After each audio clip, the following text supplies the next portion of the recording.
আপনি বঙ্গবন্ধু শেখ মুজিবুর রহমানের পিতা। আজকে আপনার কাছে আমরা এসেছি ওনার ব্যক্তিগত বাল্য জীবন সম্পর্কে কিছু জানতে। আচ্ছা, উনি কবে জন্মগ্রহণ করেছিলেন এবং কটার সময়, এই সময়টা আপনি আমাদের একটু বলেন না। 1920 7ই মার্চ। রাত কয়টা? রাত 8টা। কি বার ছিল ওটা? মঙ্গলবার রাত্রে। বঙ্গবন্ধুর মাতা উনি বললেন তিনি রাত্রি 8টায় মঙ্গলবারে এই গোপালগঞ্জ মহকুমার এই টঙ্গিপাড়ার এই বসত বাড়িতে জন্মগ্রহণ করেছিলেন। আচ্ছা, আপনার তো মনে আছে যে বঙ্গবন্ধু যখন খুব ছোট শিশু অবস্থায় তখন তিনি কেমন করতেন বা চঞ্চল প্রকৃতির ছিলেন কিনা? আমি বলি, সৎ সাহসী ছিলেন। উদ্দেশ্য তার সব সময় এক উদ্দেশ্য, সে কি করত, তার যা উদ্দেশ্য সেই সফল করত, এবং সৎ সাহসী, সৎ চরিত্র এবং দয়াবান। সৎ সাহসী, সৎ চরিত্র এবং দয়ালু ছিলেন। গরিবের প্রতি তার খুব ছোটকালের থেকেই দয়া এবং একটা নীতি সে নিয়ে চলবে, এই তার ছিল। সেই নীতি নিয়েই সে বরাবর চলছে এবং সেই নীতিতেই আল্লাহ তাআলা তাকে সফল করছে। স্বাধীনতা প্রিয় সে ছিল, স্বাধীনতা প্রিয় ছিল। সে স্বাধীনভাবে থাকবার চেষ্টা তার চিরকালই ছিল, এবং সৎ প্রকৃতি ছিল, এবং সততা তার ছিল, এবং দয়ালু ছিল। এই মোট কথায় এই ছোটকালের ঘটনা একটা বললি তো এরকম চলবে না। এটাই তার প্রধান নীতি ছিল তার, যে সে কোনো দুষ্ট চরিত্র লোকের সঙ্গে সে মেশে নাই।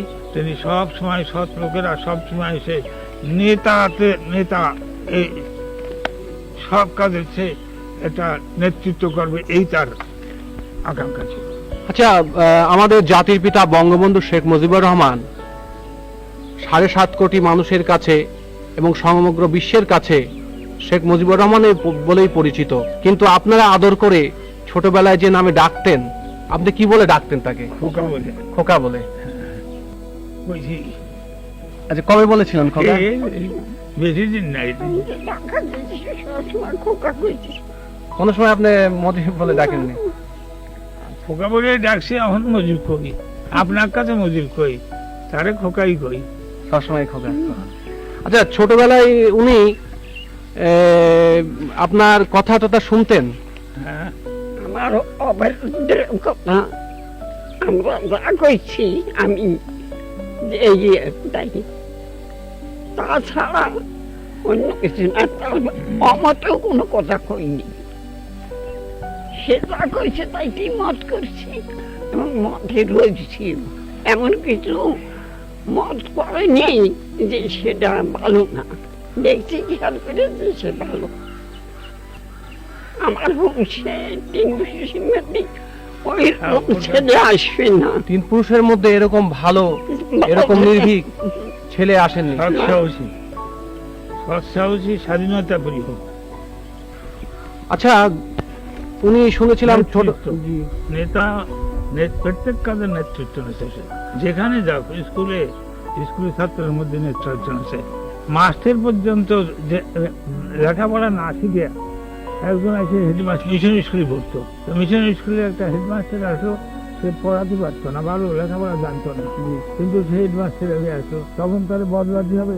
প্রত্যেক মিশনের মেম্বারদের কাছে বলে শোনে না, তখন হোল স্কুল সে স্ট্রাইক করায়। হোল স্কুল মানে সমস্ত স্কুল স্ট্রাইক করে দিল, ছাত্ররা সব ছাত্রের নেতৃত্ব নিল, স্ট্রাইক করে তারে সেখান দিয়ে সরাইয়া অন্য মাস্টার। তাহলে ছোটবেলার থেকেই স্কুল অবস্থা থেকেই তার যে ওই নেতৃত্ব সুলভ একটা ছিল এই আপনার মনোভাব, সেটা আপনারা লক্ষ্য করেছেন। বঙ্গবন্ধু শেখ মুজিবুর রহমান মানে আপনাদের খোকা, উনি তো লেখাপড়ায় যতদূর আমরা জানি উনি বেশ বাইরের বই পড়তেন এবং লেখাপড়ায় খুব মনোযোগী ছিলেন।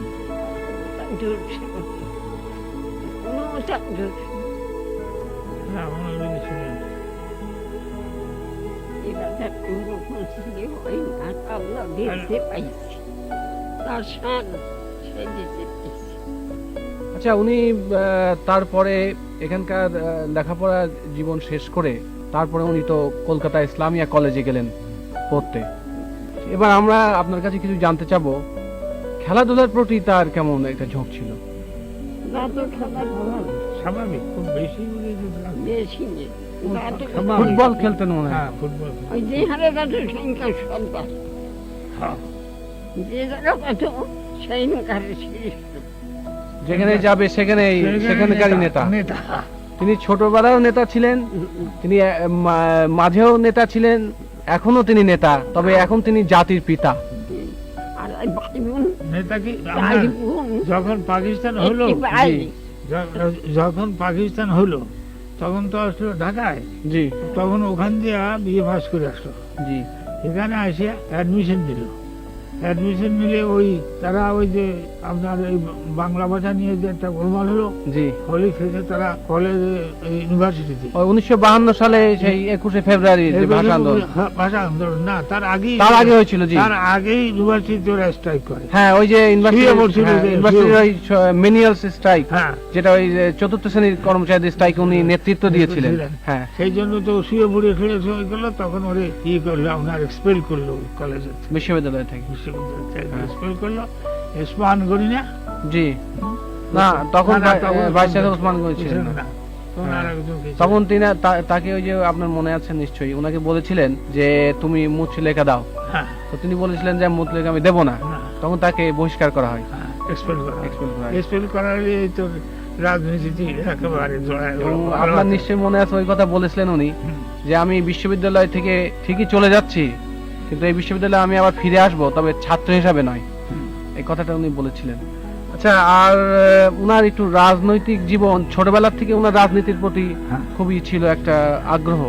আগ্রহ ছিল, কিন্তু সে সময় তো আর তো এই পাকিস্তান, হিন্দুস্তান হুম। বা সে তো খালি মুসলিম লীগই ছিল, হুম। আর কোনো তো ছিল না। মুসলিম লীগের সময় ওই স্টুডেন্ট হিসেবে খুব কাজ করেছেন। কাজ করছে, মানে তো ইলেকশন করছে, হ্যাঁ। তারপরে আপনার অন্যায়ের প্রতিবাদ করছে। কনফারেন্স করছে, তার ওয়াহিদুল জামানের কনফারেন্সে প্রতিবাদ করে। সেই জন্য আবার এই আচ্ছা, হাজতে যায়, জি। হাজতে যায় 18 দিন পরে। আমি সেই হিন্দু গির্গির ধরে সেই তারে সারাস করে আনি। আচ্ছা, আরেকটা কথা আমরা অনেক ওনার জীবনীতে পড়েছি, উনি ছোটবেলা থেকে ভীষণ দয়ালু ছিলেন। হ্যাঁ। একবার ওই সেই আপনার গোলার থেকে ধান দিয়ে দিছিলেন, তারপরে ওই শাড়ি, ওই লুঙ্গি দিয়ে দিছিলেন। এটা তো আপনি দুই একটা ঘটনা আমাদের বলেন না। ওই তো ন্যাংটা হয়েছিল, তারে কাপড় দিয়ে চলে আসলো বাড়ি। এটা কিভাবে হয়েছিল? এটা হয়েছিল সেই ছেলেটা আপনার আইএ পাস করছে, জি একজন জজ সাহেবের ছেলে, জি মাদারীপুর বাড়ি।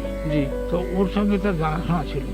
তো ওর মাথা খারাপ হয়ে যায়, মাথার ওখানে গোপালগঞ্জে আসে। গোপালগঞ্জে আসে, রাস্তা দিয়ে ও ন্যাংটা হয়ে যায়। ওই ওই ওই যে জানাশোনার যার সেই ছেলেটা জি আইএ পাস করে। তারপরে ওর সাথে দেখা, ও রসরঞ্জন বাবু মাস্টারের কাছে পড়তো, সেদিন যে পড়িয়া ও আসছে, ওর সাথে পথে দেখা। ও করছে, ভাই তোর কাবুরান আমার দে, আমার কান কাবুর দে।